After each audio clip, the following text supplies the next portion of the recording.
తెలంగాణ శాసనసభ ఒక కౌరవ సభలాగా మారింది. ఈరోజు మాట్లాడే గొంతు నొక్కేయడం మొదటి రోజే మొదటి అంశం పట్లనే ముఖ్యమంత్రి గారు తప్పుదో పట్టించే ప్రయత్నం చేస్తూ ఉన్నారు. మేము అడిగిన ప్రశ్నలకు జవాబు ఇవ్వకుండా మా పైన అన్పార్లమెంటరీ లాంగ్వేజే కాదు, అబ్యూజివ్ లాంగ్వేజే కాదు, చనిపోవాలని కోరుకునేటువంటి నాయకుడు ఉంటారని దేశంలో ఎక్కడ పోయి పండుకోమంటాడు. శవాలు సగం కాలిపోయిన శవాలు ఉంటాయి అంటే ఈయనకి 7 విషయంలో మరి సగం కాలిపోయిన శవాలు చూపెట్టాలి వచ్చి మాకు. అంబర్పేట శ్మశాన వాటికలో సగం కాలిపోయిన శవాలు కొట్టుకొస్తే పోయి ఆడ వండుకోవాలంటే పక్కకి ఆయనకు పోయి.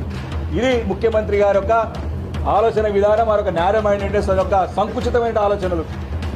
వారు ఏమంటారు, ఇంకా కాలి బూడిదైపోతారంట మేము తీసేస్తే, కడుపులో విషయం పెట్టుకున్నామని చెప్తాడు. ఈ రకమైనటువంటి దిగజారు మాటలు మాట్లాడడం కాదు. మేము అడిగిన ప్రశ్నలకి సమాధానం చెప్పమంటే దానికి సమాధానం చెప్పలేక మళ్ళీ మేము మైక్ తీసుకుంటే సమాధానం చెప్పాల్సి వస్తుందని చెప్పి తప్పుదో పట్టించే ప్రయత్నం చేస్తా ఉన్నారు.